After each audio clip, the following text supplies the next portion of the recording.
This is the Hollywood Outsider. I am your host, Aaron Peterson. Joining me today are my co-hosts, Justin McCumber. Howdy do. Brian Williams.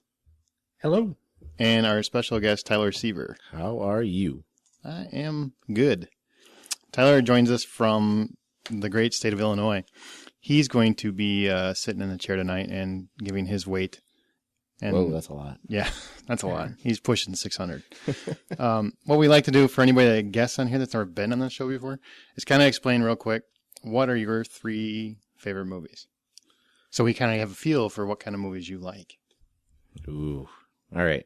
Well, number 1, Pulp Fiction, given everyone likes Quentin Tarantino. Everyone likes that movie. Not everyone likes them. Well, they probably should.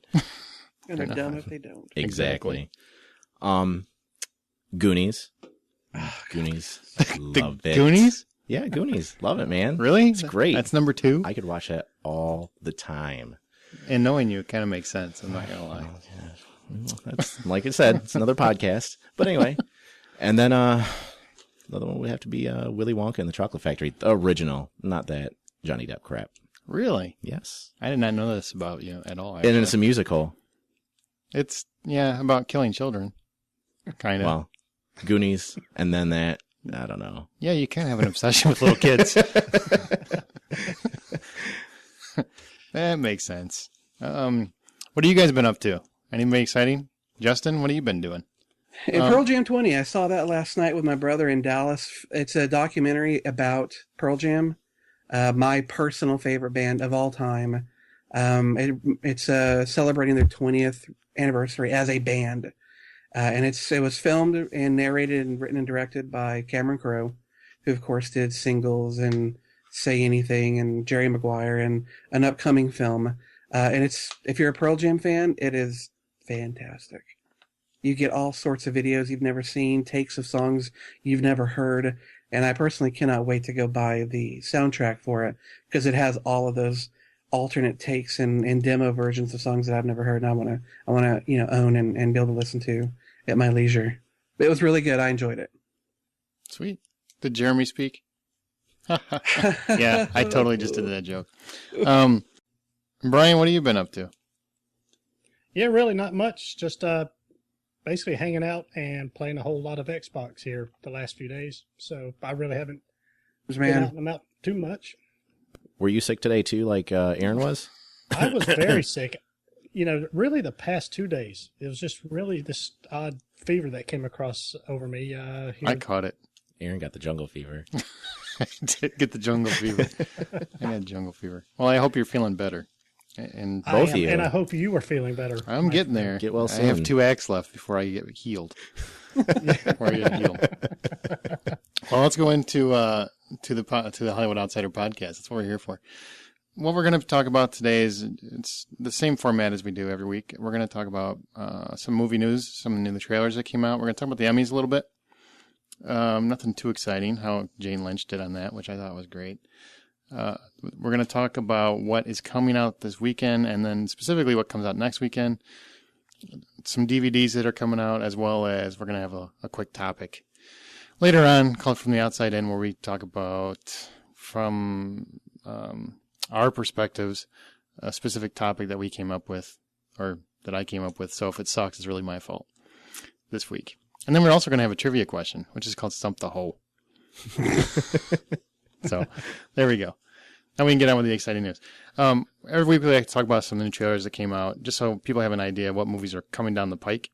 This week there was a few of them, and we've all seen them. What did you guys think about the big year? Anyone? First. I don't really know. Like, it looks like the bucket list, kind of, almost. These guys have, like, with Steve Martin. It's Steve Martin, Jack Black, and Owen Wilson, and I think it's like a midlife crisis, old life crisis, young life, no life crisis. I don't know what the hell's going on. Yeah, everything mixed together. Yeah, it seems like everybody's trying to find themselves. It's like a big montage. It is. I don't know, but Brian, I think Brian Dennehy looks like he's perfectly cast as Jack Black's father. Yes, I like Brian Dennehy. Yeah. Isn't he like? How is he alive? I mean, the guy weighs like 600 I actually pounds. did think he was dead. I hate to say that. I actually did think he was dead, but I know he's probably not got a big part in this movie. But it looks pretty good. It looks like one of those road movies. You know what I mean? Where everybody's trying to find themselves and find their way, and at the end, everybody's going to be happy and smiling and shit. Seen it before. Yeah, I've seen it at least 100 times. I'll check it out. At least it doesn't totally revolve around Jack Black. So, well, everybody knows that if you've ever listened to this podcast, I don't like Jack Black. So, if they could take him out of the movie somehow, maybe George Lucas could get a hold of it, and then throw some Ewoks in there. That blink. Maybe make Jack Black blink more and stay calm. Then I might check it out. Another one that's coming out is called Goon. That is Sean William Scott is basically a slacker from a rich family. He's known for fighting in hockey, and he gets in the ring, and apparently all they want him to do is fight. And I'm sure he comes. It's not Mighty Ducks. It's not what it sounds like. It sounds like it just looks like he beats the shit out of everybody he sees. Which is why I want to see it. It looks dumb. It looks funny. Sense. I couldn't find it. I couldn't find the trailer for it. Every link I found for it was saying it was not available in your country. You live in Georgia. What country are you in? I'm just saying. I went to like 5 different links and finally gave up on it. Justin, did you find it? I didn't. In fact, the only thing I could find was some kind of CGI trailery thing for the comic book of the Goon. Yeah, he had like little orphan Annie eyes. That was weird. Yeah, it's not that kind of creepy. You found it, right? Yeah. Well, I guess in the great state of Illinois, in our country, we have access. But I guess you have more internet than we have down here. Third world country down. We got whole lots of internet up there. Okay, well then one that everybody saw was Premium Rush, which is Joseph Gordon-Levitt. That's that little fucker from Third Rock from the Sun that suddenly is an actor now. It looks like, yeah, did you guys ever done a couple of things. It's a bike messenger who gets a bad delivery, and it's like a dirty cop, something or other. It looks like Quicksilver. You guys ever see Quicksilver? Yeah. You know what I'm talking about? The 80s shitty bicycle messenger movie with Kevin Bacon. That's what it looks like. I don't know how he signs up for that. He's an up and coming actor. He's like, oh, this is a good idea. Well, it's this odd trailer that starts off almost with this sci-fi kind of feel as he crashes his bike, and then the camera kind of pans back to him in the air going back and back and back. I'm like, is this a time travel movie? I couldn't tell what it was. By the end of the trailer, it seemed like it wasn't what I thought, but I still didn't have a real feel for what this movie is about. And I guess maybe that's a good thing. Trailers these days have conditioned us so much that by the time it's over, you practically know the whole film. And this one, I didn't have that sense. So in a good, in one way it's good, in a good way it's kind of got my head scratching. Yeah, I mean that's what I was going to say. To me, was a good thing about the trailer. You do have that idea of what it's about, but you don't know exactly what it's about. So it does look like it's got a lot of like a lot of action, but a little bit different than your like Fast and Furious movies. I thought it was a time travel movie because I wanted my 2 minutes back. Ooh. Yeah, I was waiting for that one. What did you think, Tyler? I thought it looked good. I kind of want to see it. Like Justin said, I mean, you don't really know what it's going to be when you first see it. That guy's going back in time, looks Matrix-like. Oh, man, cool. And then all of a sudden, whoa, he's a bike messenger. Yeah, that sounds kind of dumb. And he's a bike messenger. But I don't know, but it looks like it might work with this. You gave your own description, made it sound worse than the trailer did. That's why I don't do trailers. Well, hey, that Michael Shannon, the bad guy in that movie, is the one he's the guy that's playing Zod in the Superman movie. Oh, so this is the movie he did before he got a real job. That's basically what you're saying. Well, no, he's been doing movies for quite a few years. No, I'm saying this doesn't seem like a movie that an up and coming actor should do. It doesn't seem like the movie that just came off. The guy that just came off Inception, he's going to be in 50-50, which actually looks like it might be a good movie. Yeah. And then he does how does he sit there and his agent brings this to him and he's like, you know what? This is the one. This is the one that's going to catapult me. The bike messenger dirty cop movie is going to take me to the next level. This one's got the guy from Brick. Yeah. Oh, shit. And that was a good movie. It was fantastic. I love Brick. As far as I'm concerned, this is like what Corey Haim and Corey Feldman would be doing if they were. Yeah, but, if one of them were still alive. Yeah, if one of them were. I think. But he did enough drugs; they could prop him up. He's done. I mean, for the last what, 5 to 10 years, he's done these small movies like Brick, and even 50-50 kind of looks like one of those movies. But now that he's getting, like you said, he's in Inception. Now his star is rising, so he's probably just Cobra Commander, taking Right? That was a horrible role. I thought. Sorry, Brian. Continue. No, that was it. Maybe he's just trying to get another action movie in. But it's a bike messenger. Didn't say it was going to be a good one. They basically showed. I mean, oh god, did you ever? Not only Quicksilver, but it also reminded me of the Gleaming the Cube. Did you ever see it with Christian Slater? Oh, jeez, that skateboard movie? Yes, because there's like a scene in the trailer where he's doing all kinds of little bike tricks. Oh yeah, I and saw shit. that. And I'm like, really? Now it's Gleaming the Cube too? What the fuck is wrong with this guy? Well, do you remember that TV show Dark Angel with I love Dark Angel. Yeah, what's her name? Jessica Alba. Yeah, they were bike messengers, and that kind of made me think of that too. Yeah, but they were bike messengers. He's not for as like hot as she is. No, not even in the same zip Good code. observance. The next one, which is a movie I actually do want to see, is We Bought a Zoo. I think it's a bad title, but it's the new Cameron Crowe movie that Matt Damon is starring in, where apparently his wife dies and he's trying to find a new path for his kids, and he buys this house, which ends up being an actual zoo. And my heartstrings, they were pulling. No? You didn't like it? Is this one of How your... do you go to look at a house and not know it's a freaking zoo? Yeah, really. Don't mind the monkeys over there. How does that get sprung on you when you're checking out how many bathrooms, how many sinks the master bath has? How many lines do you have? I mean, literally, there's an elephant in the room. Literally. Can we talk about this? Yes. I didn't care for it. I mean, it's odd because Cameron Crowe, like I said earlier, I loved so many of his movies, but Elizabethtown I disliked quite a bit, and now this one, I don't know what it is, but after Jerry Maguire, it's like that kind of... Or did he do Almost Famous after Jerry Maguire? No, he did. I think he did Jerry Maguire after Almost Famous. Whichever one of those two was like the last of the ones that he's done, aside from PG-20, that I've liked. It's odd because I like Cameron Crowe. I don't know why I'm not feeling these films. Maybe it's because I'm not a dad, and so I don't have that. Oh, it's kids and a dad. Oh, fuck my heart. It doesn't appeal to me. I see kids and I see debt. I see all my games broken, all my equipment fucked up. No, that didn't pull it for me. So That's a pretty accurate statement. I'm a cold, heartless bitch, though. It looks like a good movie to go see on Christmas Day after all the junk is over with. And you're stuck with your family. Right. Well, Come on, Mom. You've been Great. stuck with them all day, and hey, you go check it out that night. I'd just rather watch A Christmas Story again Yep. for the millionth time. I can't wait to get to Christmas movies because none of the ones that you're talking about are on my list. They're not. The next one is a Clint Eastwood movie. It's called J. Edgar.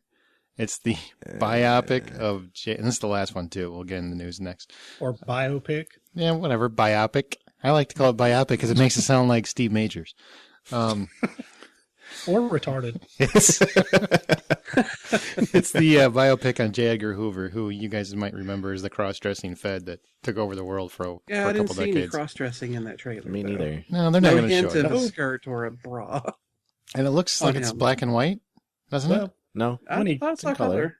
It looked when black he's and flirting white. with the other guy, that kind of just, when you see him in drag, it just doesn't quite shock you as much. That's probably true. But I'm very interested. I like history quite a bit, and I think this might be a really good movie. It has a potential because it's Clint Eastwood, and I put a lot of stock in him. The only thing I didn't like is at the beginning of the trailer is you hear the narration from Leonardo DiCaprio over the top of it. Yeah. In J. Edgar's accent, and it's fucking horrible. Yeah, it's bad. It's very, very bad. It is bad. I thought this was a Scorsese. He is bad yeah. with accents. Or No, Oliver it's- Stone. It's Clint Eastwood. I'm fairly certain it was Yeah. Clint Eastwood. It is. Yeah, Clint it's Eastwood. Clint. Yeah. But J. Edgar Hoover. I mean, there's most people. It's don't really Clint, know like you much guys are about on a first name fucking basis. Mr. Eastwood. Yeah. Yeah. Clint and I were talking, and we thought the accent was pretty good, man. I don't know what you're talking about. Hey, he has me out to his house like twice a year. I'm just saying. He wouldn't let you in his neighborhood. You'd be shot dead. Southerners aren't allowed. So who wants to see it? Anybody besides me? I'm going to be alone. No. The last political figure film that I saw was W. Ugh. That was I horrible. don't think they're quite on the same playing field, but I want to see it. Ugh, that was so bad. I don't know. They both lie a lot. Yeah. And I'm not convinced they don't both cross-dress. Yeah, I said that out loud. Oh, wait, I forgot. Justin, you're actually in the great state of Texas. You're probably not far from that guy. Fuck off. I don't lay claim to that son of a bitch. Okay, well, that's it for trailers. So the only one that we really, well, actually, none of them. Nobody really thought any of them looked great. Big Ear is probably the one that landed the best, from what it sounds I like. watched that one only because Steve Martin's in it. I do love Steve Martin. I'll give him a shot in just about anything. But he is getting up there where his material has been faulting a little the last few years. Mm-hmm. So the Emmys were on this past Sunday. Did everybody watch it, or am I the only one that watched Oh, it? I'm sorry. Shit, I meant to mute. I'm sorry. So you don't care. Yanni.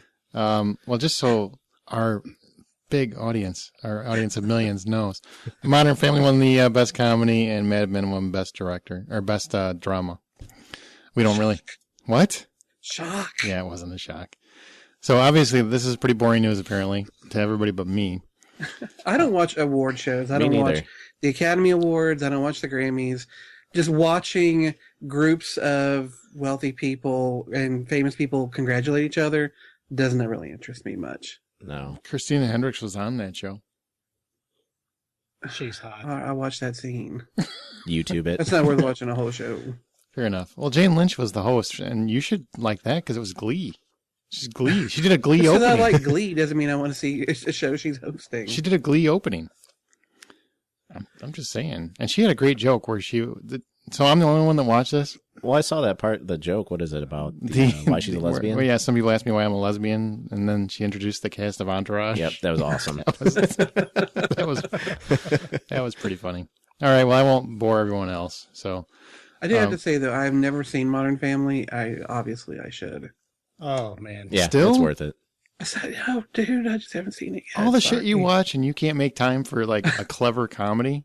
I don't know what it was that turned me off to it initially, but I still haven't made around to it. But I will watch it at some point. You said that like 5 episodes ago. Hey, fuck it, bro. Give me some time. I'm not made out of money like you. I'm a struggling, starving author. Wish I had your bad money. Oh boy.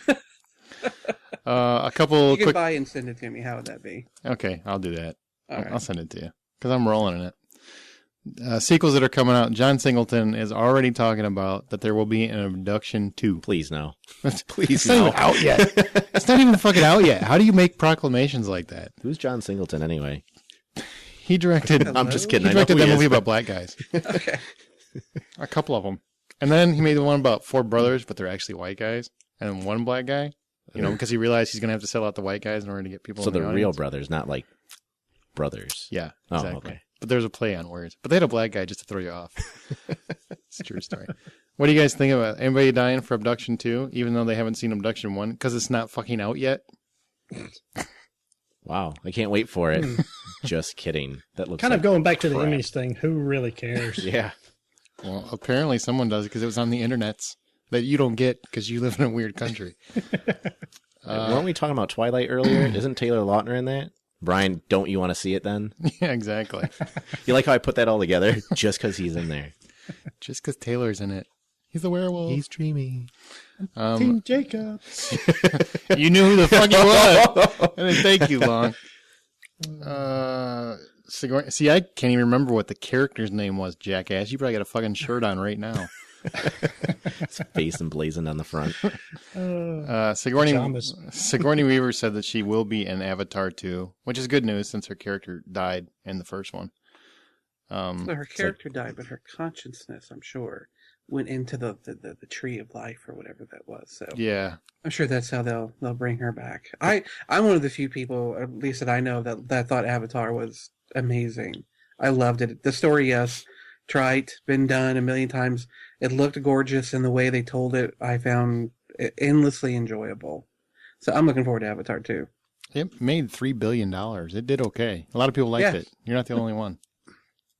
Well, a lot of people can go, but it seemed like after the movie came out, all I heard was, yeah, it's fucking Pocahontas with whatever, or it's, it's Fern Gully. It's, show me a fucking movie that story hasn't been done, and then we'll talk. Fern Gully. Yeah. I loved Fern Gully. Okay, well, she's not convinced that there's going to be a Ghostbusters 3 also. That was the second part of that. I hope She there just is. shut her whore mouth. Yes. I see they're re-releasing that. Awesome. I really hope Sigourney Weaver listens to our podcast. And then shuts her whore mouth. Well, she wasn't in the game, so obviously she's not in the know, so she should fuck off. So angry. Okay. What did she do to you? Apparently she was a whore. She's trying to steal my dream of a Ghostbusters 3, and I will not have that. You want the meshing of the two worlds, right? The old generation mixed with a whole new group of guys. I think that would be great. If you get the proper actors, it could be a really great thing. I agree. Today's special effects. Just don't let Seth Rogen in. I don't think he should be allowed to make much of anything anymore, really. I like him, but he is overexposed like crazy. Mm-hmm. And really, Green Hornet, really, Yeah. really, Poop. Although he might have made Green Lantern a little better. 2.5 Men was just on Monday, and it snagged 28 million viewers. That's crazy. That's 10 million more than it normally got any other season. What do you guys think of it? Everybody wants to see a train wreck. Did anybody watch it? Brian, you watched it. No, I didn't. I thought about it, but I just really didn't. I just really don't care enough about it. Really? Yeah. I'm not convinced. Yeah. I think you saw it and you just don't want to own up to it. Tyler, did you see it? No, I did not. It's just not it is a decent show. It's just I just don't care too much about one. I don't like Ashton Kutcher too much. So that's one thing, but it just didn't appeal to me. So found something else to watch. And on the flip side, who watched the roast of Charlie Sheen? I'm over Crickets. Yeah, really loud crickets. If they had released that a couple months ago, maybe. But at this point, who still says winning without a heavy dose of irony backing it up? No one. It's true. Nobody. I heard there were I'm too busy catching up on Doctor Who to watch that 2.5 Men show. I heard there were a lot of jokes about Charlie Sheen beating his ex-wife. Yeah. I don't see how. I can see how it's funny. Some people might not think so. Can she take it's it? Complicated. What was it? One of the jokes was she's only bright when she has a lamp thrown at her. Whoa! But she was laughing with it, so it's probably right. Yeah, because she's been hit so many times with one. She doesn't know what to laugh at anymore. Denise Richards? No, it's what's her name? That? Brooke or whoever the B one. The one that he was married to with the B. I don't know her name. He's been with so many. Dirty whore. That's usually what she's called. DW. Sure. Yeah, she's a DW. But that one did pretty well too. It got like 6 million people. So apparently there's a lot more families that want to see a Charlie Sheen-less comedy. Because Ashton Kutcher is that much better. I think it's a rubbernecker phenomenon. You will not see a carryover. Oh, no. I'd be surprised if it actually makes it over one season, honestly. But they made enough off the ads and shit. They'll be fine. They'll get their money back. The critics of Straw Dogs that were unfortunately suffering through that movie, because apparently it was not a critically reviewed well movie, they got treated with an 8-minute trailer for Girl with a Dragon Tattoo. And apparently the footage is supposed to be extremely well, and it presents that they are going to keep it focused on the same story. They're not changing it up Hollywood style. It's going to be very much a thinking man's thriller. No tricks and special effects and everything else. It's going to be very dialogue driven from what they showed. Are anybody here a fan of that, of the original? Tyler, I haven't seen the original. I haven't read it yet. I haven't read the book. I'm excited to see it though. Trailers look awesome for it. Trailer is awesome. What were you going to say? Never seen it. Can't wait. Don't know anything about it. There is a Muppet parody of that trailer. If you can, maybe you get that in your state, if you can, or your country. Yeah, that's one that's worth hunting down, Brian. Because isn't it like a girl with a Kermit tattoo or something? No, it's just for the Muppet movie. It's actually for the Muppet movie that comes out in Christmas. Right, but I thought the name of that. I don't know what they named trailery, what would you call it? An homage or? Have you seen it? I thought it was like Piggy with the Kermit tattoo. Did you see it? No, I didn't, but I'd so seen funny. it was out. And where, like, because you know how in the the Girl with the Dragon Tattoo trailer, they actually have all the words at the end and Feel Bad Movie of the Year. Right. And it's like just comes up and then the music takes bam, bam, bam, word, word, word. And this one it goes Wonka, Wonka, Wonka. It's genius. Got to find it if you listen to this. Okay, the last bit of news and then we'll move on. There's two movies that are coming out here pretty soon. Tucker and Dale versus Evil, which we'll talk about in a little bit, and Red State. They are both, before they're released in theaters, have made it to on-demand and Xbox Live for full purchase if you wanna watch them there. Now, this is obviously a new way to probably try to trump the digital market or bootleg copies. I don't know, but what do you guys think about this? I mean, that's kind of an interesting business move. It's a cool idea. I mean, I was interested in it. I just saw, what was it, Tucker and Dale versus Evil. I'm like, hey, what is that? Looked at the trailer. I'm thinking, I might rent this. And I see you have to purchase it. And I actually kind of thought about it. And how much was it, though? Like $15? Yeah, it's something like that. So it's a little pricey, but... Do you get to keep it, or is it a rental? I think you actually get to keep it. So it's like buying a DVD before it comes out. If I get to keep it, I would be more interested. Yeah, see, I've got it on DirecTV on demand, and it was $10.99, but I think it was only for 24 hours. Or only for 30 days, but once you start watching it, you've got 24 hours to watch it. Oh, it's one of those deals. I don't like those. Yeah, but I think Xbox Live is $15, but you may get to keep that. So that's interesting. But kind of like Tyler, I thought about it. I was like, yeah, but I just couldn't click the buy now button. Well, even Red State, because that hasn't come out here. No, Justin's actually seen it. He went to yeah, I remember hearing about that. Yeah. Did he talk about that at all when you were there, Justin, about this business model? Well, he had talked about that he was looking into it, but there hadn't been any kind of formal contract signed up, but that it was something he was investigating doing. It's interesting. I don't really want it to catch on because I'm a big theater guy, but I know a lot of people would prefer to watch it at home now. So I don't know if but movies like this, they're not going to get like a full national release, though, are they? I don't know. Kevin Smith Red State's supposed to, if I remember correctly. Yeah, Tucker and Dale are coming out of theaters. I think they're trying to build word of mouth with the cult audience to get people in the seats, and maybe that's what they're trying to do with Red State. Of course, Kevin Smith's never met any opportunity to make $1 that he didn't take advantage of. So, well, and people want to make jokes, and that's fine. Not everybody is content to just go along with the Hollywood system as it has been. And, I even if I don't care for the constant pimping of himself and his wares, at least the guy's trying to do things his way. He's trying to create a new paradigm for himself, and then maybe others can follow. And I always respect people who try something different and don't just take the road, everybody else is taking. But try something else. I agree with that. I think this is a very interesting way to try to open a movie. I don't know if that's going to hold, but it's very, very interesting. And I actually hope it works because I would love for Kevin Smith to finally get a hit. He's never actually had a real box office hit. So that would be interesting.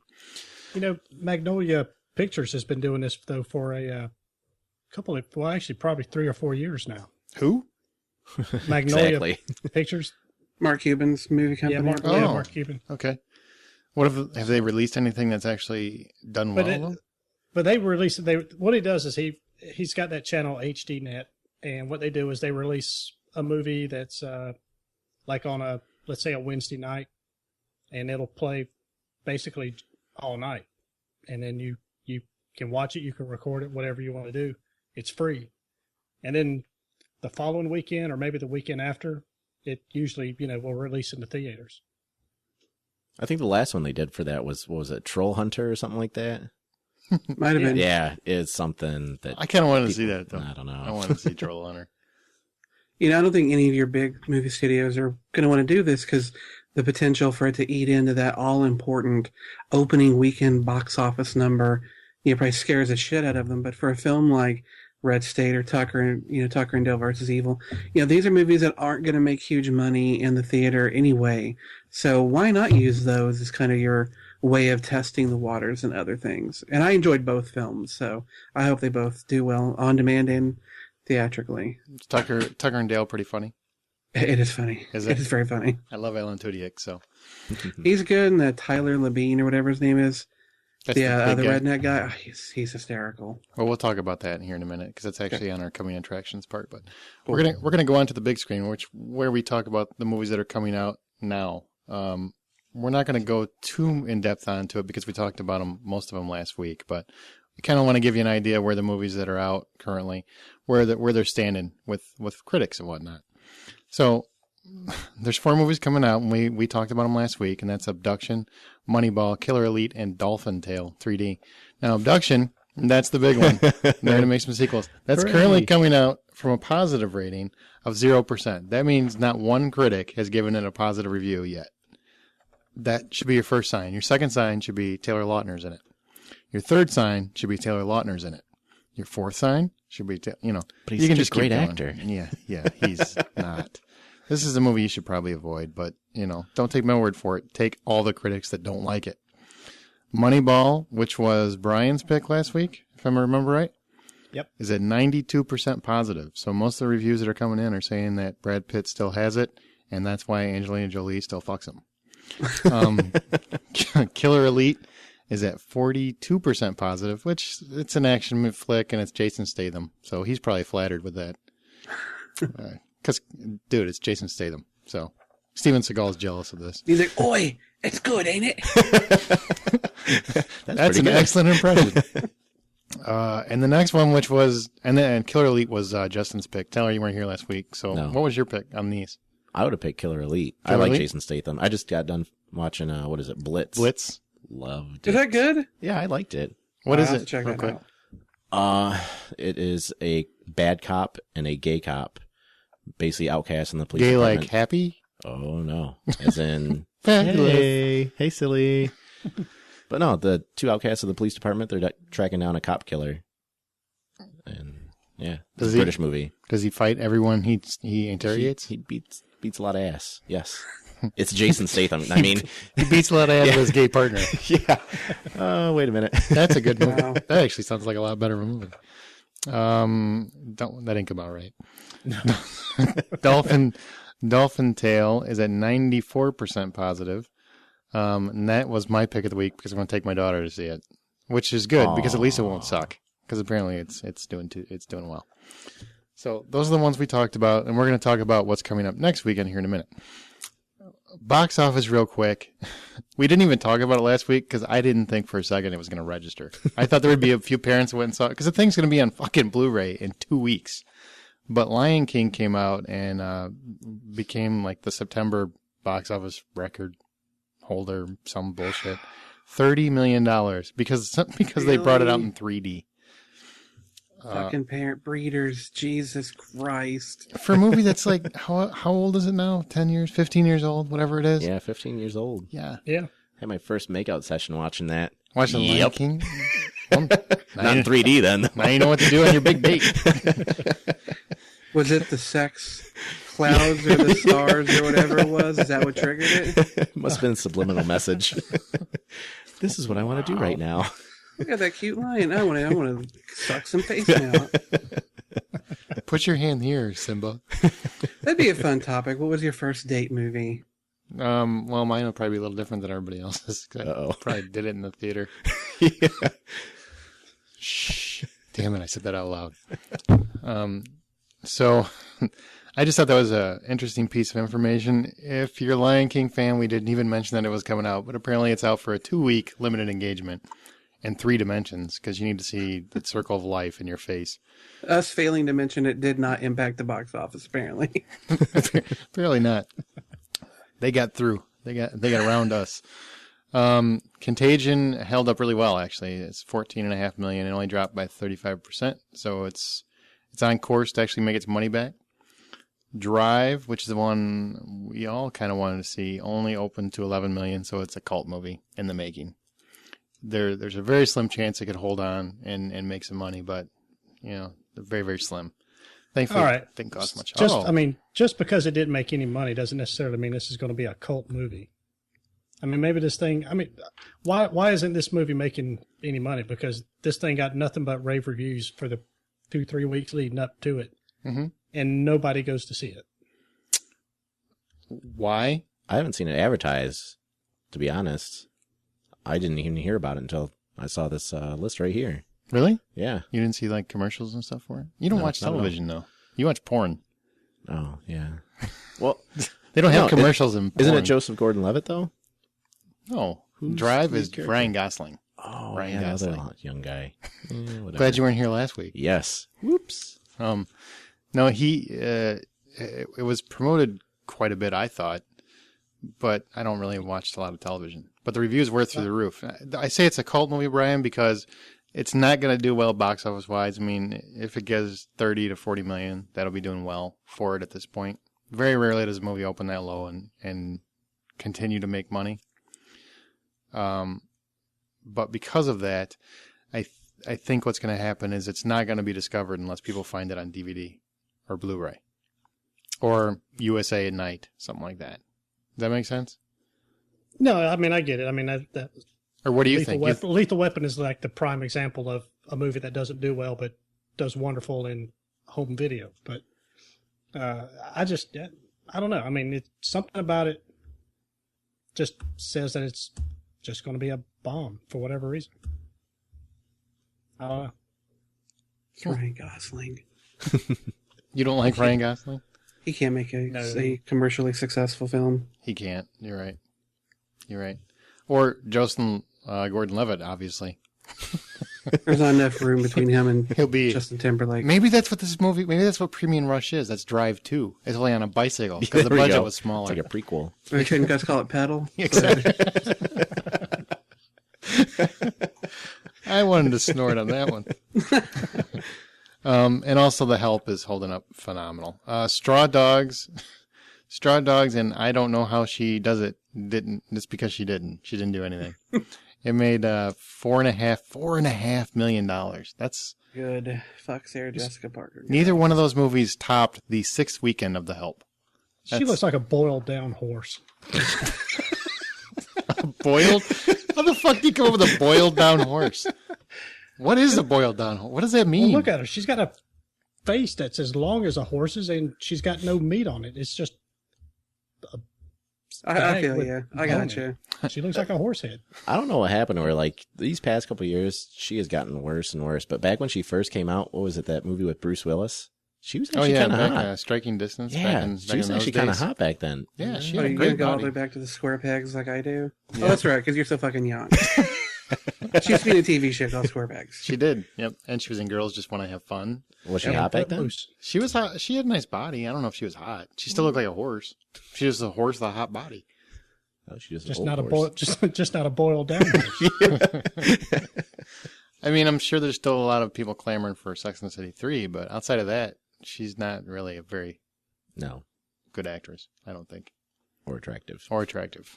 I thought that's where you were going. I didn't want to have to say it. I always thought it was funny that she's the lead of a show called Sex and the City, because she's the only one on that show I would not want to have sex with. In that city. Yep, in that city. Any city. And it was... I don't want to fuck a horse. Go to Mexico for that. But apparently it's the first thing that comes to Brian's mind. Coming up on September 30th, this is what is coming out. 50-50 is the George... I'm getting really tired of his name. Joseph Gordon-Levitt's and Seth Rogen's buddy comedy, I guess, where he finds out where Joseph Joseph Call him Joey. Gordon-Levitt. yeah, where Joey finds out he's got cancer. See, that makes it sound sweet. Joey's got cancer. That sucks. And then Seth Rogen's his buddy that helps him through it. There's a couple other people on there. Bryce Dallas Howard's in it, which I love her. She's a good actress. Yeah. What did you say besides she's a good actress? And she's good looking. Oh, She was the only part of Spider-Man 3 that was remotely watchable. I agree with that. Brian does not, but don't get him started on it. Okay, I won't. What's your number? And this is where, Tyler, you've never been on the show. This is where we're going to run down kind of what these movies are about. And if there's anything you want to say about them, pipe in. Oh, okay. And then at the end, we're going to have our pick of the week. And that's which one would you recommend everybody because that's the one you want to see the most. Get it? Yeah. Got it? Okay. Good. What's Your Number is Anna Faris's new movie where she comes to the conclusion that if she sleeps with, I think it's 20 people, anything over 20 people or over means she'll never get married. So she's at like number 19. So she's going back to all the guys that she slept with before to see if one of them was the one, and she just missed him. That's the whole concept of the movie. Which to me, I think it's funny that they're actually addressing for the first time that women actually have had multiple partners. There's a lot of whores out there. With her, I wouldn't mind being number 19. Number 18. Exactly. I'll take some sloppy seconds on that. I don't know about that. She's hot. Maybe number She's 10 or 9. Funny and really hot. You don't see that often. Yeah, you get 9 or 10. I'll jump on board. But 18, 19. 18, 19, that's not I feel even... like there's just no tread left on that tire. That's just like diving in a waterbed, man. It's a lot of slop. Throwing a hot dog down the hallway. Just... Wow. But Chris Evans is also in that, and he'd have to be Captain America. Because that shield is huge. What else is coming out? Dreamhouse. That's the cool trailer where they tell you everything that happens, it seems like. Right, we've already seen the movie now. What's that? We've seen the movie if you've seen it. Yeah, exactly. Go watch the trailer, then you don't have to spend your $10. Daniel Craig is married to his wife and his 2 girls. To find out there's a murder scene at his house, and then it seems like the husband survived. It's hard to say. I don't want to spoil it, but if you go watch the trailer, it'll totally be spoiled. So if I were you, I would say... Yeah, it's called The Shining, and it's called Amityville Horror. There you go. But I think there's a little bit of a twist to it. I just don't want to give it away. So I would recommend, if you do want to see a nice little suspenseful thriller, you should probably not watch the trailer for it. And then check it out. But it's Daniel Craig and Naomi Watts is in it. Rachel Weisz is playing his wife, and they ended up getting married off this. So there should be some chemistry. I'm just saying. They're both Brits. They are both Brits, but they'll probably be playing Americans because nobody wants to see British actors act British. That's not cool. There's a movie called Courageous coming out. I don't really get it. It's about like 4 guys that are cops, and apparently they're tackling fatherhood, and it's one of those dramas, and something about can they raise kids in a God-honoring way, and they're courageous because they... I like how you guys are working in symmetry. Justin's doing the... and Tyler's finishing it out. Good job. That's the way we usually do it. Wow. So I'm assuming nobody really wants to see the Courageous Cop movie? No. No, but I will say that this movie will do way better than we expect. You think so? Is it because Absolutely. of all the... Can I be back next week to say you were wrong? I don't think it's going to do well at all. So No. What did you say, Justin? I'm sorry. He's got a magic 8-ball or something over there. He does. He's in God-fearing country, and he thinks like all the crazy fucking religious. Thank you. Evangelistic. I can't say it because I'm not one of them. But you're exactly right. That is why that's usually the case. I mean, they go support these types of movies. There's been a few of them. There was a Fireproof, and there was a football movie that was out that did really well, and they were, they cost like $20 to make, and they were all donations. And, right. So, but it will do. I'm not saying it's going to make $50 million in the first weekend, but it's going to do much better than what you expect. I guarantee it'll make more money than The Creature. Okay, well that's not hard to beat. And then the last one is Tucker and Dale versus Evil. Yes. Which is finally coming to a theater. Unless you own an Xbox or have on demand, and you can watch it right now if you hurry up. I think that's limited. iTunes store also has it, I believe. Oh. Wow. Well, and what the plot of it is a bunch of kids go, I guess, camping out in the middle of the woods. And then Tucker and Dale are these hillbilly bumpkins that these kids apparently think are trying to kill them. Mm-hmm. And that's basically the whole movie, from what I understand. Am I missing something, Justin?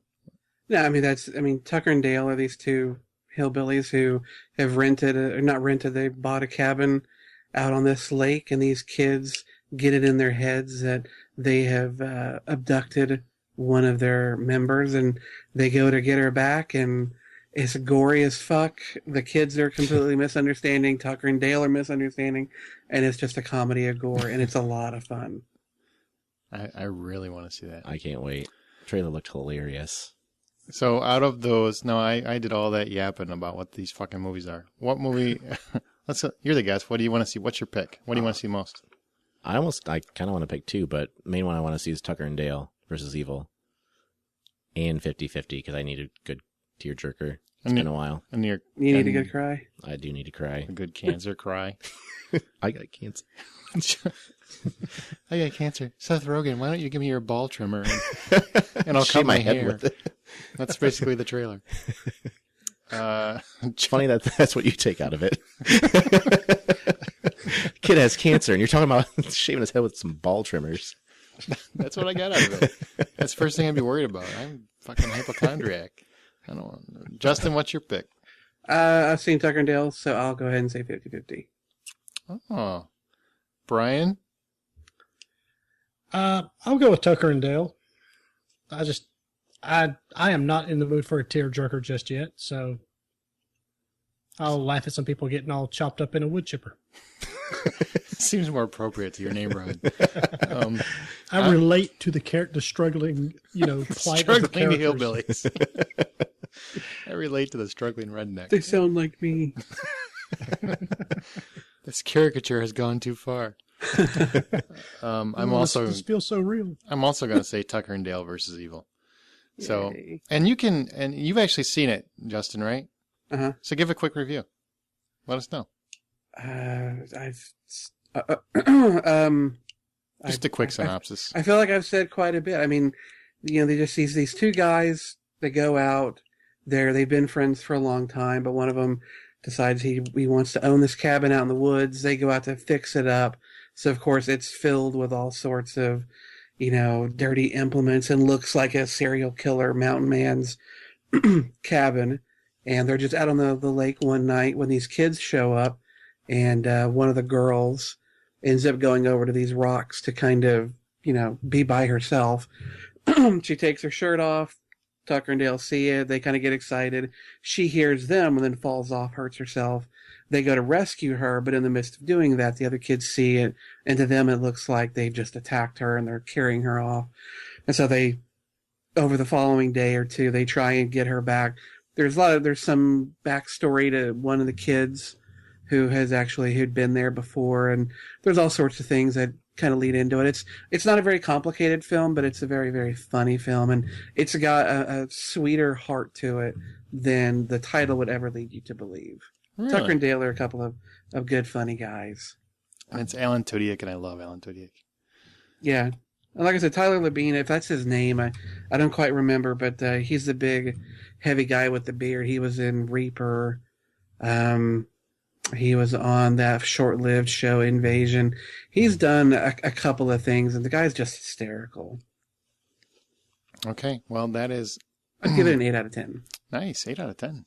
Yeah. That is everybody's recommendation, but Justin, he probably would have recommended it had he not already seen it. Yes, and then his is I would have. 50-50. So nobody wants to see What's Your Number, apparently. You know why? Because she's a whore. Nobody wants to see the romantic. We already had that. It's called Pretty Woman. We don't want no romantic. Anything over 2 makes you a whore, pretty much. Really? Wow. No, that's what I'm asking. Oh, no, dude, because that would have been done a long time ago. No, the if you're a girl, I don't know what the number would be. What's an appropriate number? I don't know. It was actually kind of a rhetorical question. I say we ponder really it. Discuss I say we ponder it. Because then half our viewing audience will never listen again. Well, I've had 47. I'm not a whore. Okay. Now comes the part where we play our little trivia game called Stump the HO. Now, this is the first time I've actually done it because it's usually, I prefer not to do it. Because I don't want to fuck it up.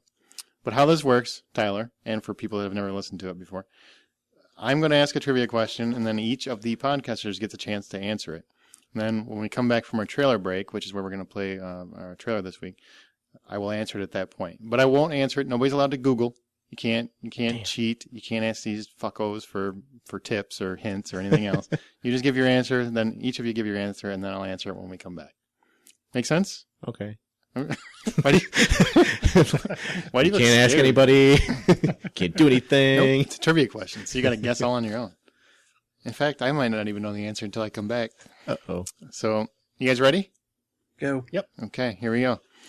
Which director bought the rights to this novel anonymously from Robert Bloch for only $9,000, and then bought up as many copies of the novel as he could to keep the ending a secret before the film? How the fuck am I supposed to know this? I think I know. What, you're asking me the name of a director who bought the rights to a book you won't tell us the title of? Well, they're both I think I actually. know. If I tell you the book, you know exactly who the director was, dumbass. But yes, I'm saying what this is actually pretty. Should I give my answer now? No, just hang on. This is actually a pretty well-known piece of trivia for anybody. And Justin, you go last because I think you probably will get it. Which director bought the rights to this novel anonymously from Robert Bloch for only $9,000 and then bought up as many copies of the novel as he could to keep the ending a secret before his film was released? I have no clue. Tyler, you go first. I have no clue You whatsoever. gotta guess something. Anything? I'm curious to what your guess is going to be. I have no guess. I don't know. It's not Goonies. Damn. I'll give you a hint. Not Goonies. Not E.T. I don't know. I'm going to have to pass because I don't know many directors. You can't I don't- pass. You got to answer. We don't go on with the show. The show stops if you don't answer. I guess the show stops. No, honestly, I don't know. Okay. He's stumped. I'm stumped. You've stumped one hoe. I stumped a hoe. Brian, what's your answer? I don't know. The Breakfast Club. That's the director? The Breakfast Club's the director? What? John? Well, you said if you said the name of the book, you would know the director. Oh, that's true. Good call. And your answer is the Breakfast Club. So what? John Hughes. Okay. John was that? That was his name. That's right? John Hughes. That was his All right. name. He's dead now, but thanks. And Justin, what is your Probably answer? alive when he bought the book.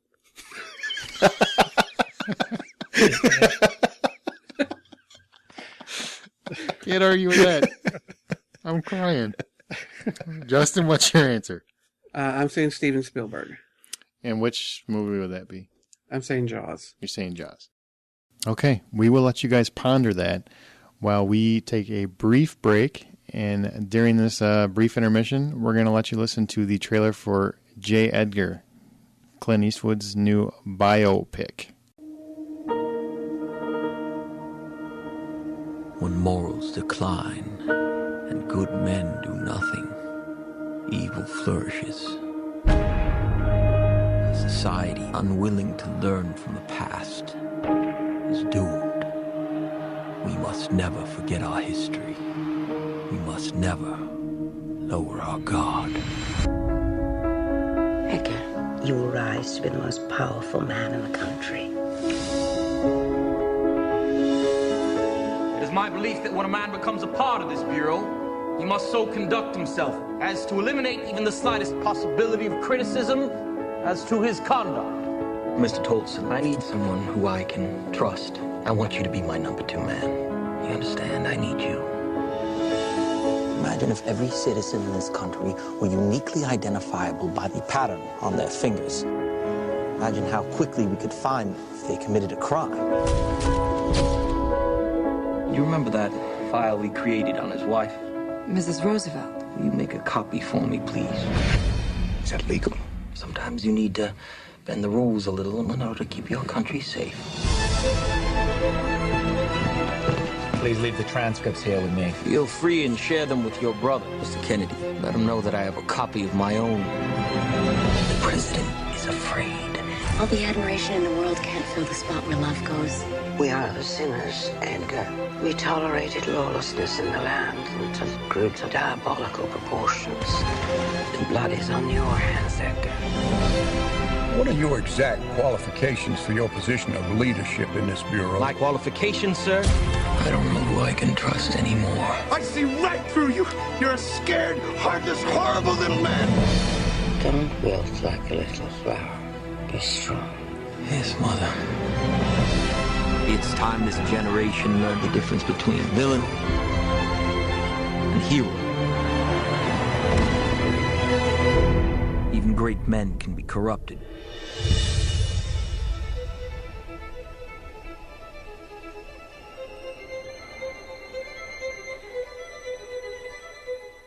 And that was the trailer for J. Edgar, Clint Eastwood's new flick. So, with that, let's get back into Stump the Ho. Find out who was right and who was an idiot. Now, everybody answered. Tyler's answer was, I don't fucking have a clue. Yeah, it was duh. Justin's answer was... Wrong. was Jaws. Or Steven Spielberg. And Brian's answer was John Hughes for some ungodly reason. The question to reiterate is, which director bought the rights to this novel anonymously from Robert Bloch for only $9,000 and then bought up as many copies of the novel as he could just to keep the ending a secret before the film? The answer was Alfred Hitchcock's Psycho. Dun, dun, dun, dun. It was not Jaws, which was written by Peter Benchley, not Robert Bloch. Same starting letter. It's very, very similar. And the shark dressed up like a woman too, from what I understand. Taking the shower. So now we are to our topic for the week, From the Outside In, which is basically where we talk about something that we just want to bullshit about for a few minutes before we get into DVD releases. This week the topic is, what is your favorite gunfight scene and why? And you're the guest, Tyler. Why don't you go first? What is your favorite gunfight? Gun sex. What is your favorite? We're gonna put those both together. Desperado. That's your favorite of all time? Is Desperado? Favorite of all time. Which one? There's a lot. The first one. No, which scene? Oh, it's practically all guns. Desperado. Yeah. Duh. End scene where he's with all his friends, his little Mexican friends, and they're having a little mariachi party. Was it the one in the bar? The bar scene? I think it's outside the bar, and they're going down the road, and then all of a sudden, dude's got a rocket launcher in his guitar case, and one guy's got the end, yeah. I think that's badass. That is my favorite. I like Robert Rodriguez, and I like Antonio Banderas. And Salma Hayek is Say that again. Antonio Banderas. He's actually part Mexican, and that didn't sound Mexican at all. Suck at being Mexican. That's my white half talking. Is that no? That's not the bar fight scene. Wasn't up there for it. That was nice too, but no, I like things exploding.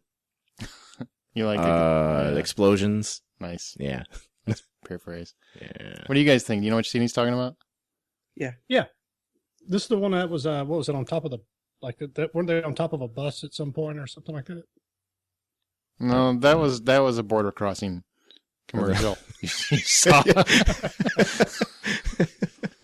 My family. Now, was this a remake of El Mariachi?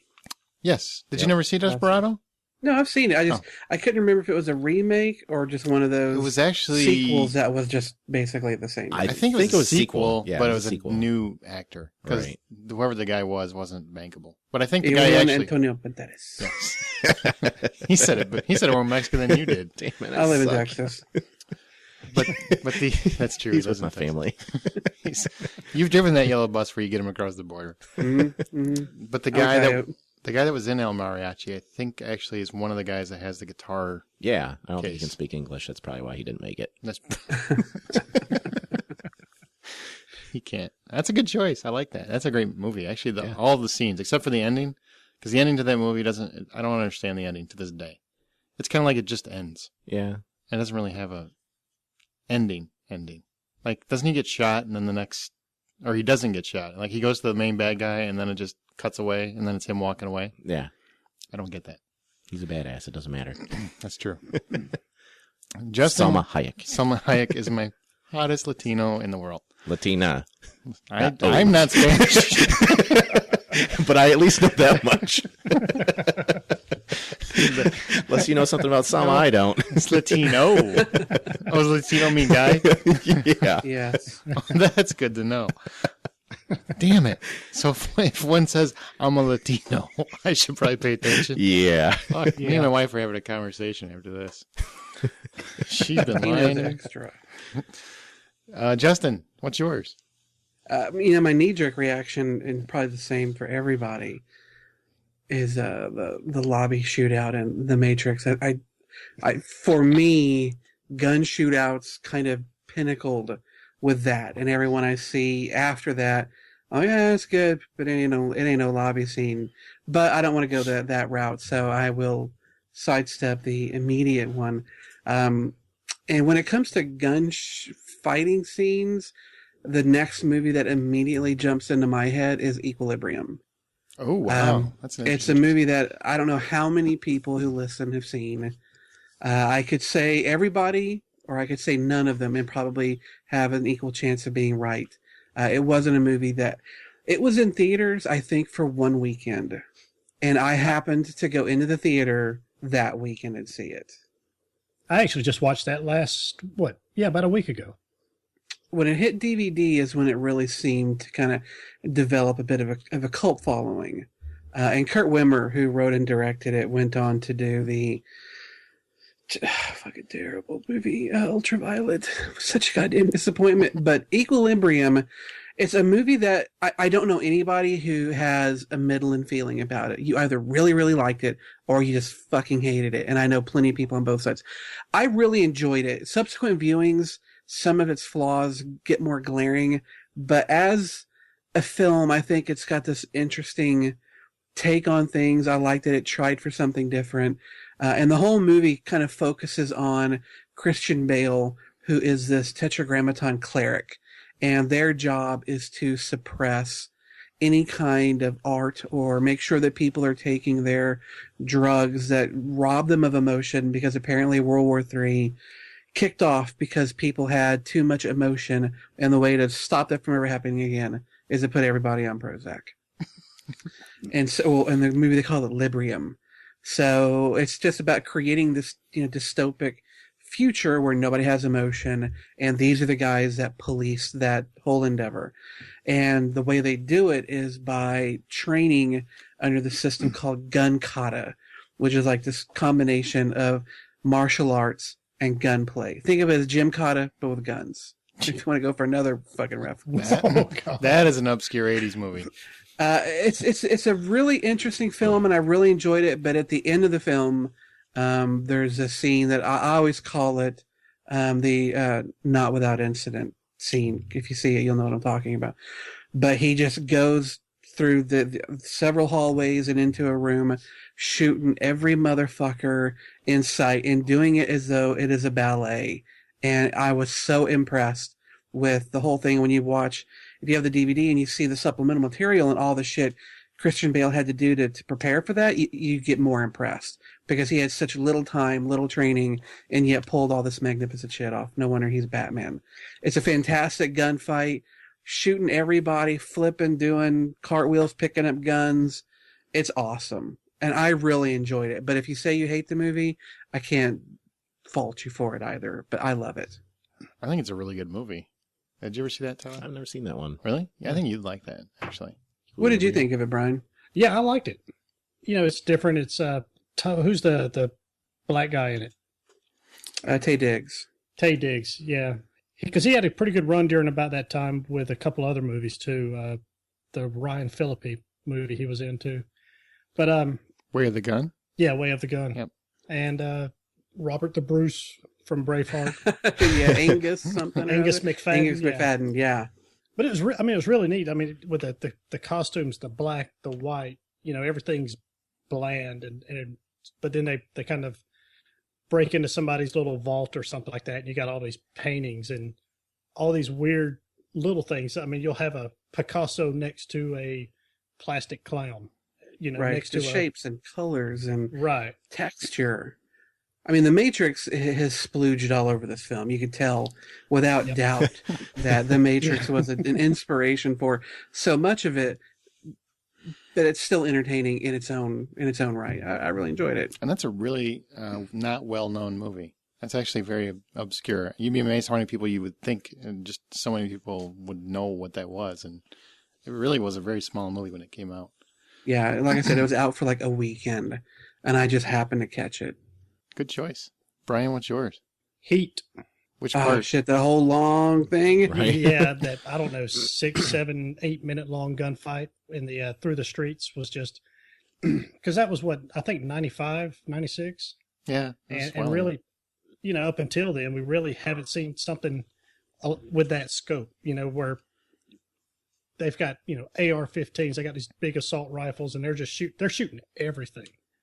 And it's everybody's getting shot. All these famous actors that are, they're getting shot up, and some die, some don't. But the car chases through, the gunfight, they're just running all over the city. And it's, like I said, you really hadn't seen that scope where they just destroy city blocks like that up until then. And the first time that I saw that, I can just remember sitting there, in the theater with my eyes wide open going, oh my God, they are just really messing up the whole downtown Los Angeles or whatever. So, but Heat was the one that first came to me. Well, Matrix is the one that first came to my mind, but I figured somebody would say that one. So I went with Heat. That was the one that came second. Because it was so predictable? Yeah. Fair enough. I'm going to go with Unforgiven is actually my favorite gunfight. I haven't seen that in a long time. The build up, the way that it's handled, how it's such a slow movie for the most part. I mean, up until the end, I mean, it's very much just a character-driven drama. I mean, with a couple scenes here and there, and you hear so much about William Money. William Money is this badass gunfighter, and he's done all these things, and it's an old Clint Eastwood who just looks beaten and worn, and he looks like somebody's grandpa, and somehow he's taking care of two little kids that he shouldn't be. The law should just take those kids away because he's so old. And you don't think he can really do jack shit. And then Gene Hackman, it gets built up, not really so much as such a horrible villain. I mean, he is a bad guy, don't get me wrong. He's a bad sheriff and whatnot, but he's not. But he has a lot of good in him, too. I mean, he means well. He wants his town safe, and he's doing it for a good reason. And he's tired of all these rat bastards, coming into his town and whatnot. And it was nice to see kind of like a Western with that atmosphere. You know what I mean? And then to have the end where his friend gets strung up, dead, out front of a bar. He realizes that it's not about the money anymore. He almost died. And, he could easily just pack up and go home. But instead, he decides that, this is who I am, and I'm going to finish this. And he just walks into that bar. And then you've got a good, 3-4 minutes of him just standing there having a very quiet conversation, seeing everybody freak out, and then him take out everybody in the room exactly the way that they had described previously, that only a skilled gunfighter could, by just being patient, not rushing it, taking your time, da-da-da-da. I just thought that whole scene was genius, and the way it was shot was perfect. So I haven't seen any scene like that since, I don't think. Any thoughts, or did I just bore? I'm gonna have to watch that over again. Did I just bore everybody in the room? No, it's really been so long since I've seen it. It kind of took me a little bit to remember that. Yeah, same here. It's genius. Who, where he basically shoots an unarmed man. Like, you just shot an unarmed man. He should have armed himself. just that whole scene was just dropped dead. It's like the whole movie is a real character drama. And then, bam, you get 5 minutes of Clint Eastwood being everything you wanted the whole 2 hours before it, So that was just kick-ass. I just thought it was kick-ass. Good choice. Yeah, that's Very it. Good. Very nice. That was really kind of a short topic this week. Sorry. I hope everybody likes it. I'd like to hear what other people think, what your thoughts on what your favorite gunfight scenes are. And we'll try to get a more interweavable topic where we're all talking about it. I mean, we normally do. Look at you creating words and shit. Yeah. Interweavable is probably a word in some countries. Maybe if you had a good internet, you could find one. Next week is basically we're going to talk about what movies we have to watch at Halloween. So I think that'll be a lot better. We're going to talk about some of our Halloween traditions and scary shit because it's October, bitch. Yay. So, or will be. We're going to go into DVD and Blu-ray releases. What's coming out? Justin, tell us about Star Wars. Well, lately I've been mainlining the Blu-ray edition of the Star Wars films, all 6 of them, not just the original 3. I don't roll that way. And the verdict? They're gorgeous. They are so beautiful. Really? I mean, especially the prequel trilogy. Of course, they were filmed in high def. Everything was rendered in high def. So, it kind of came ready for high def, and it absolutely looks gorgeous. When I rewatched those, I'm one of those people that Star Wars is too much part of who I am for the bits of Star Wars that I don't like to ruin the bits that do. And I know a lot of people have called me all sorts of things, a Lucas fanboy, Star Wars fanboy, whatever, it doesn't matter. I honestly love those films, and nothing will ever not make me love them. And I do that knowing they have flaws and failings, and there are many things I wish were different. The Phantom Menace is still relatively kind of boring and pointless aside from... Did they take Jar Jar out? No, I have gone back and forth on Jar Jar. At first, he didn't bother me, then he kind of did, now he kind of doesn't. Because I know Lucas really wants to capture a child's imagination. Or sell and kind of toys. carry that child through the series. And, sometimes you do that by introducing bumbling characters. And maybe Jar Jar is his bumbling character way of doing it. And if so, for me, that one character is not nearly bad enough to ruin the things I do enjoy about it. The Darth Maul, the pod race, just, the beautiful special effects that are going on, and just watching the story develop.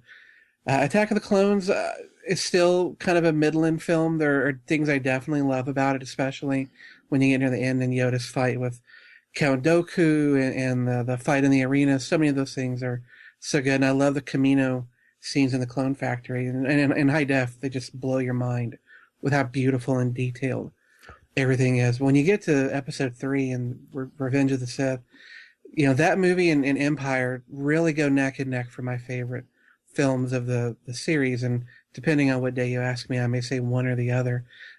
Absolutely gorgeous film. I love the story. The no at the end, it does not kill it for me at all.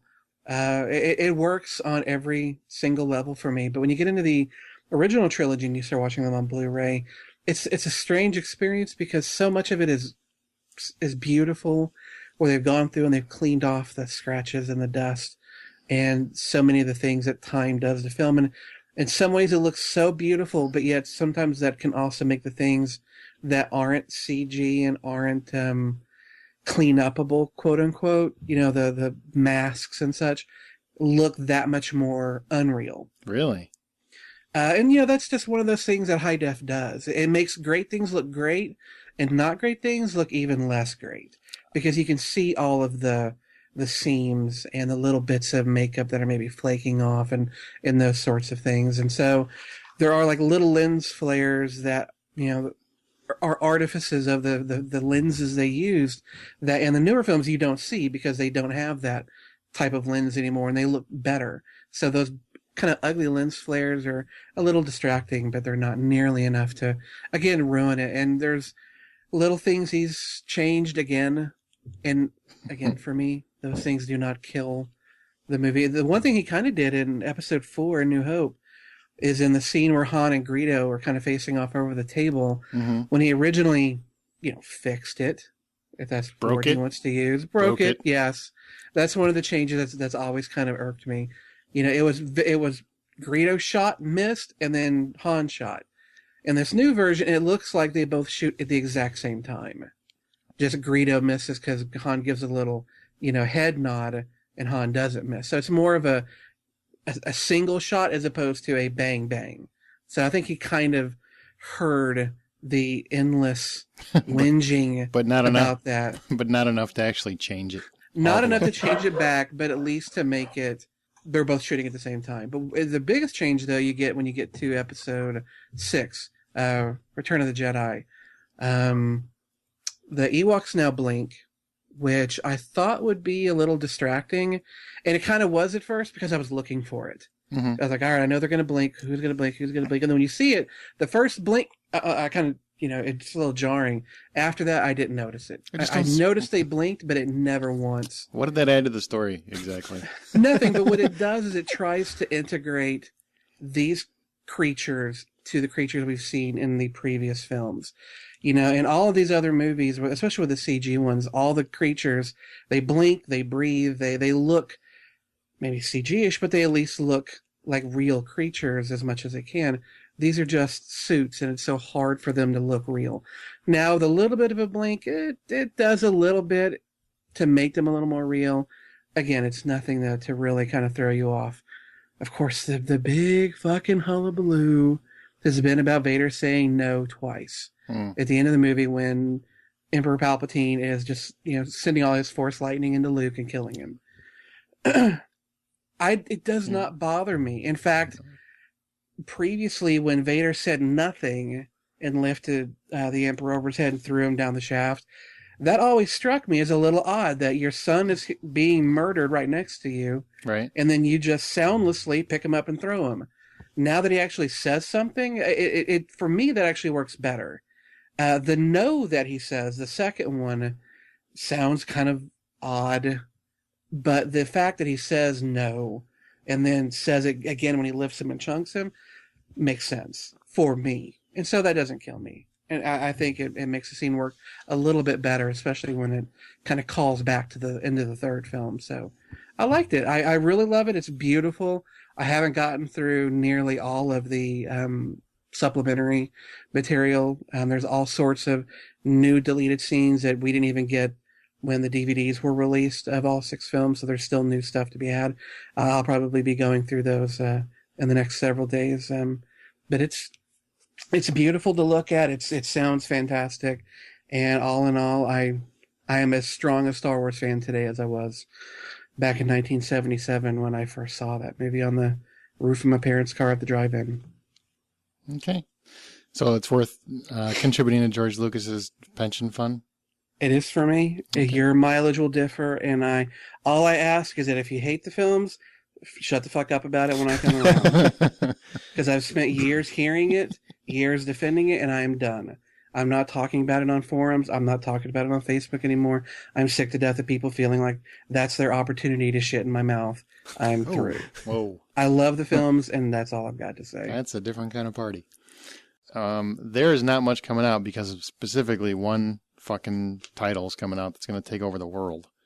And that's Transformers Dark of the Moon. And you know what's coming out on? It's coming out on DVD. It's coming out on Blu-ray. It's coming out on 3D Blu-ray. It's coming out on triple pack and combo packs and whatever else. It's coming out on Friday. Why the fuck do some of these movies come out on Friday? That is a good question. What is the point? Tuesday is new movie day. Because they want to make it like a big release. Like, we're different.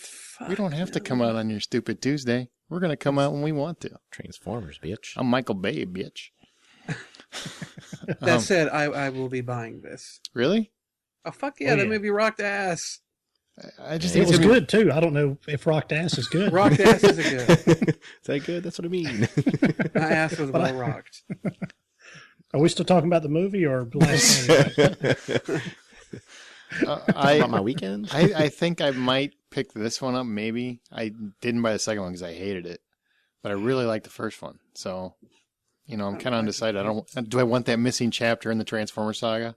Well, if you buy the third one, you just, by proxy, have to buy the second one because you can't have 1 and 3. I know how OCD you are. That's what's bothering me. If I buy the third one, I kind of have to buy the second one. I have to buy the shitty one. Hate about the second one. I don't get the hate. I don't either. Really? I didn't like it. I enjoyed the I thought a couple of...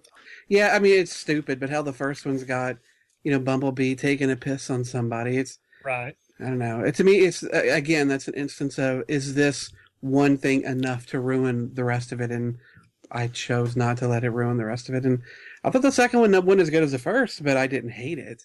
I thought it was horrible. I fucking hated it. I wanted to stab Michael Bay when I left that theater. You're wrong. I didn't hate it, but I didn't like it. It could have been a lot better.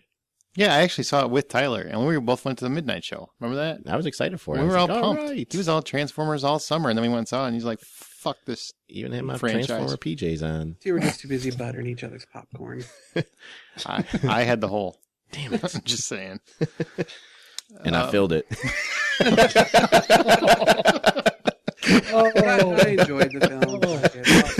The third one I liked too. It went wrong. So Justin's recommend. I enjoyed this one. I just didn't enjoy the second one. I'm trying to be the grown up here. Okay. And that's sad. I got an excuse. I'm the youngest. That's true. That was funny. Go For It comes out on, not Go For It, Go For It. It's not about it's not about the Caddyshack. Go For It. It's an inspirational hip-hop dance drama following some young fucking dipshit in Chicago. Tries to overcome her fears and follow her dreams to be a hip-hop dancer. It would probably be better with the Caddyshack Gopher. It probably would be. Dream higher, kid. And then there's Good Neighbors, which is coming out. That's a couple neighbors that they bond over this fascination with a recent string of murders terrorizing their community.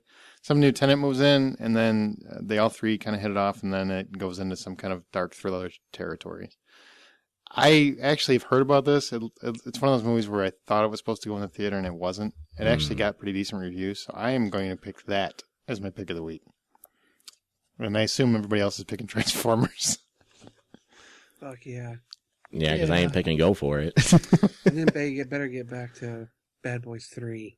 That's never going to happen. Oh, God, please let it happen. I mean, Martin Lawrence has been dying for that to happen. Like, come on, can we please do Bad Boys 3? Big Mama's House 12 did not work. We need to hurry it up because goddamn Fast and Furious movies are stealing all their good stuff. Let's get jiggy with it. Let's get jiggy with it. Welcome to Earth. With an F. That never gets old. Brian, what's your pick of the week? Yeah, I'm going to go with Transformers also.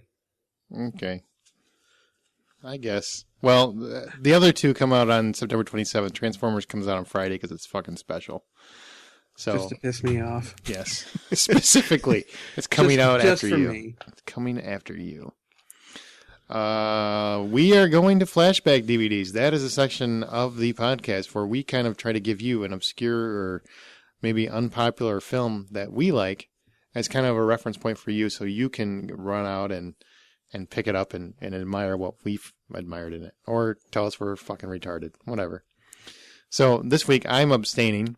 It's the first time in my life I ever said that. Yeah, right. And we also I forgot to add that we also each week like to have at least one date movie that's recommended. So that this week that's going to be Brian's choice. So Justin, I'm going to have you go first with your flashback of the week. Tyler's going to take mine for the week, and then Brian, you can do your date movie, which I can't wait to hear. And if you fucking pick Deliverance, I swear to God. All right, Justin, you're up. Let me find something else real quick. Damn. All right, this film I chose because, like I said, next week we're going to be doing horror films, and so lately I've had a lot of horror movies running through my head, and I tried to think of one that, you know, that I liked, but maybe not everybody else has heard of or has seen, or maybe they've heard of it, but they just never got around to seeing it. And one that I really enjoyed is a film from 2000, directed by John Fawcett, who, if you've never heard of him, can't blame you. This is about the only film he's ever done. After this, he's directed nothing but television, some cool shows, but TV director. But the name of the movie is Ginger Snaps, and it is a Canadian film, and it's about two young girls, Bridget and Ginger, who live in this small town where not a lot happens, and then suddenly a werewolf shows up. Ginger gets bitten by it, and over the course of the movie, Bridget, her homely sister, is having to deal with this, with her sister, who is turning into this werewolf. It's a really interesting film, and it's a fun movie. The girl who plays Ginger is Catherine Isabel. I really have no idea what else she's done or not done. She's an attractive girl in the film. They all do a really good job with the roles that they were given. There's really not a lot of big name actors to pull you in. I think Mimi Rogers is probably the only actor of any note in this thing, but it's a lot of fun, and it's an interesting take on werewolves, because usually werewolves are all about, for some reason it's a guy thing, and maybe it's because dudes are hairy, so turning into a werewolf is more interesting. But you're getting the story from these two young girls who are having to deal with this issue, and of course in the film they kind of use werewolfism as a bit of a metaphor for puberty, for girls becoming women, blah blah blah. But it's still just a fun horror film, It's got a few laughs in it. It's got some genuine scares in it too. And I highly recommend anybody who just likes horror films, take a look at Ginger Snaps. It's available on DVD, and it is available through Netflix. Unfortunately, not instant streaming. I'm sorry, Quickster or whatever the fuck they call their DVD service. But it is not on Blu-ray yet. But check it out. It's a fun, interesting film, and I don't think you'll be disappointed. I can tell you that's one of my daughter's favorite horror movies of all time. Oh, good. Yeah, loves it. She has a good taste, despite her dad. I liked it too. Who do you think rented it for? That's true. Yeah, good dad. That is a good choice. I highly recommend that. Anybody else have you seen it, Tom? I have not seen it. You never seen Ginger Snaps? No. Brian, you never heard of it. Seriously? Yeah, see. You didn't hear of it either? Mm-mm. Oh, it's a really good movie. They actually made a Ginger Snaps 2 and 3, I think, didn't they? Well, the third one is The Beginning. Yeah, it's like a prequel. Which takes it back to, back before Canada was civilized. Yeah. I didn't really like either of the sequels, but the first one's really good. Yeah, the first one was good. Stop there. Yeah. Huh. And, well, you said to pick an obscure movie, so I guess it makes it obscure. That's pretty obscure. There we go. Tyler, Booyah. You're up, and you can't pick Goonies. Damn it. So, all Tyler, right, do your flashback. That's your trailer. I'm still going with the 80s. 1986, The Wraith. Oh, honestly, God. I love this movie. It's got Charlie Sheen in it. It's got Nick Cassavetes, whatever the hell his name is, Sherilyn Fenn, and guest starring Clint Howard. That was awesome. Basically just some guy, good-looking guy, has a hot girlfriend, some psycho sociopath, leader of some punk gang, ends up killing this dude. He's dead. He comes back reincarnated as Charlie Sheen.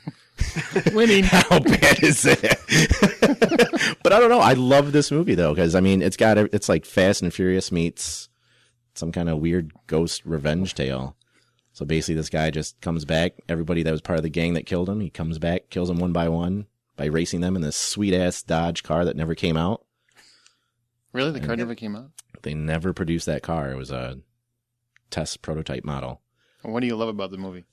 I love that. Well, besides Charlie Sheen's in it. No, I just love.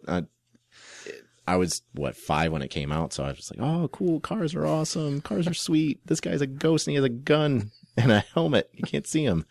But no, I thought it was a pretty cool story. I mean, it's a ghost revenge / love story. There's a love story in that one? Yeah, if you couldn't tell. I couldn't. I just remember the car. He comes back for her because they had true love. Yeah. Whatever it was back in the 80s. I think he came back just to kill a bunch of people.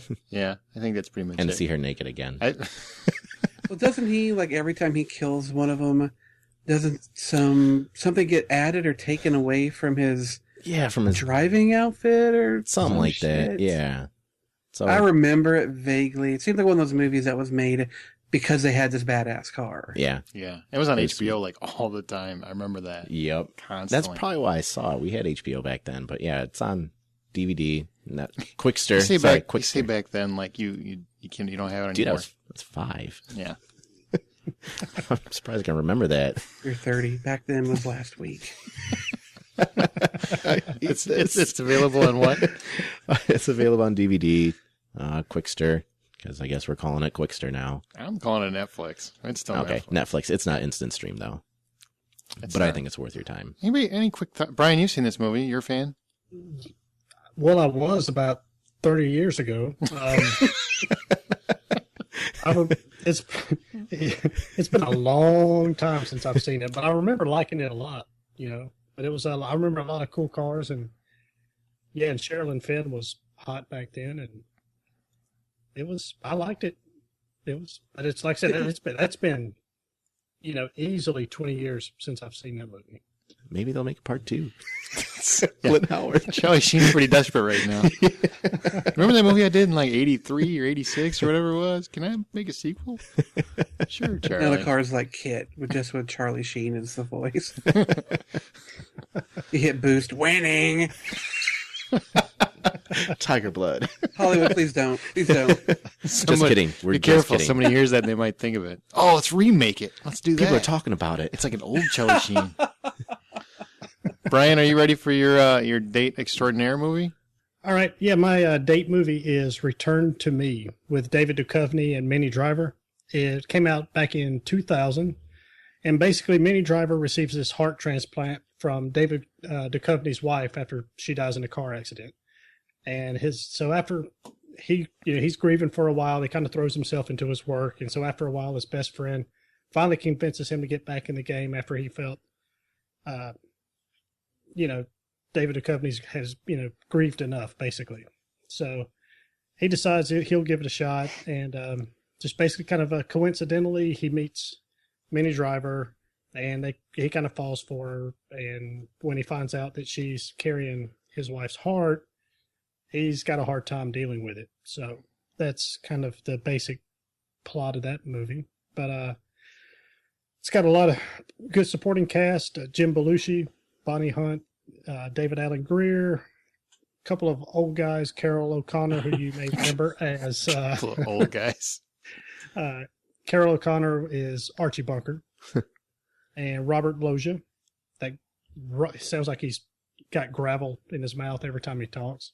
Love him. But it's one of my favorite things about this movie are the old guys in this movie. They're basically Minnie Driver's supporting family. And they all hang out in this restaurant. It's called O'Reilly's Italian Restaurant, which is funny because it's the whole Irish-Italian thing. Right. So it's a lot of good humor. It's really sweet. A couple of moments that'll jerk a little tear out of you every now and then. But it's really good. You can find it on DVD, Amazon Prime, and Netflix.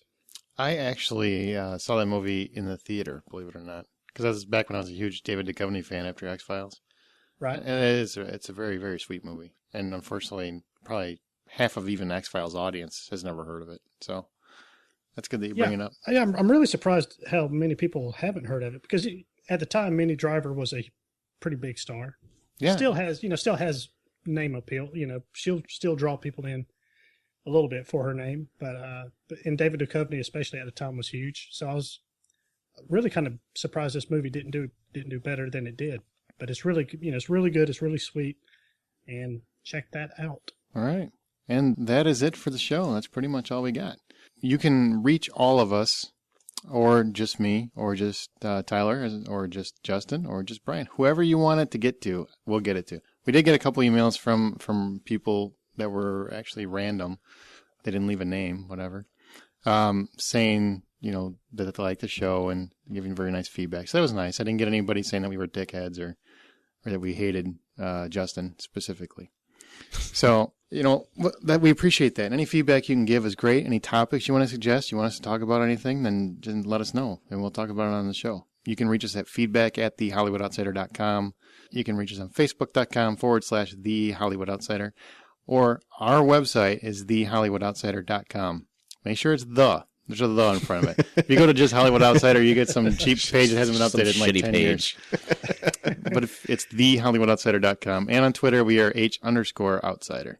So I want to thank each podcaster, especially Tyler. Thanks for coming. Hey, thanks for having me. It was fun. Did you like doing it? Yeah, it was a lot of fun. It gets a lot more comfortable the longer you go. Yeah. You're much better than Scott. Yeah. Well, thank you. I can't wait till he listens to that. Video games. Fucking... Oh, you just got disinvited. Justin, any parting thoughts? Okay. Nope. You're not Justin. Why do you keep answering whenever I say Justin? It's like a couple. He says no. Yes. Just pray for me tomorrow as I watch all 3 extended edition Lord of the Rings. Yes. I may die of too much butter and popcorn. Hopefully not. We'll see. I will report back next week. Please do that, because I don't want to have to sit through 12 hours of Lord of the Rings walking. Already done it. You sat through all 4 of them, or all 3 of them? Feels like there's 4, but all 3 of them? Not in one sitting, but over the course of 2 days, maybe 3 days. Really? Ooh, that's so it's much. Not for the weak of heart. That's so much Lord of the Rings. You know what I would do is I would start the first 45 minutes and then skip to the last 20 minutes of the last one. So actually, the last hour of the last one. I know they're gonna walk. I know they're gonna stop walking. I know there's gonna be some scary guys. Ooh. Now, what is this? Well, it's next week you're gonna have to report on what it adds, because I'm curious. Yes. Tyler, any parting thoughts?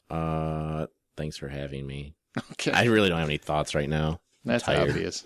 He's like Marcus Phoenix. Must get Yeah, back. really. Must get back to my video game. Thank you. All right, guys. Well, we appreciate you listening, and please be sure to send feedback. We will talk to you next week from now, and it will be a lot of Halloween, a lot of scary stuff. So hopefully that'll be fun. It's scary. So from the Hollywood Outsider, this is Aaron Peterson saying bye, popcorn.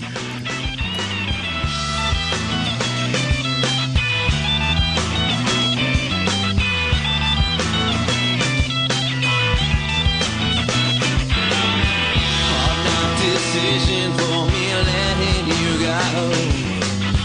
No time to visit, I just wanna go home. And you're unable to understand that I'm doing the best I can. And all I know is all I'd rather be home. I'd rather be home. I'd rather be home.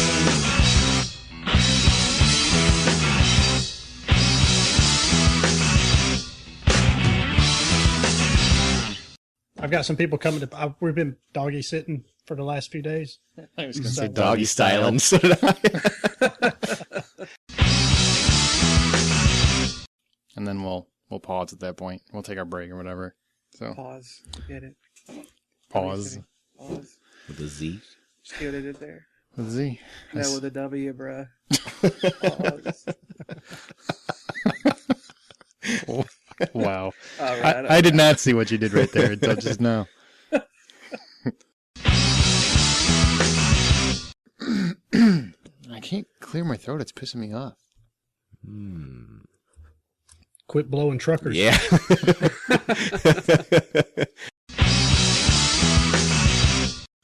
So how about this podcast? How you feeling, Tyler? You all right? Pretty good, yeah. Yeah? Stretched out.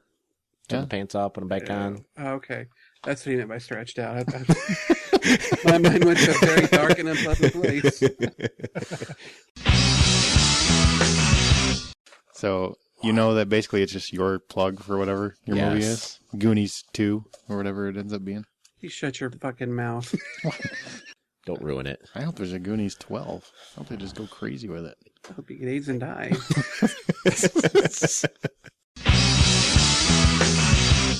I know. I think it still says episode 5 on your website. Oh, I'm sorry. You're checking to make sure I'm posting all your shit up? No, I was actually looking at your WordPress. Check and it on me, I'm like, man. episode 5? Fuck that bitch. Check yourself. I'm not getting pingbacks from him.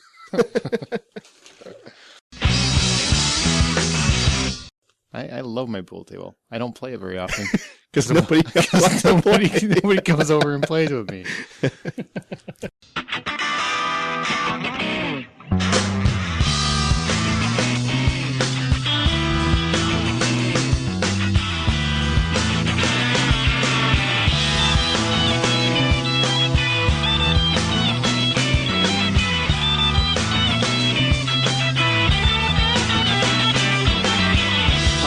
Decision for me letting you go.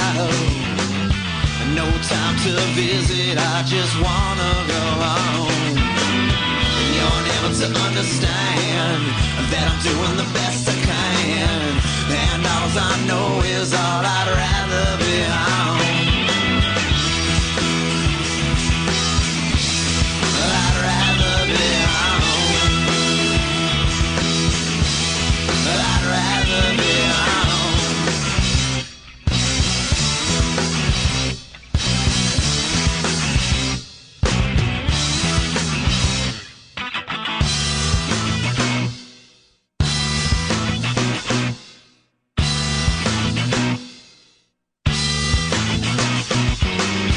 You said my love is blind, I just gotta clear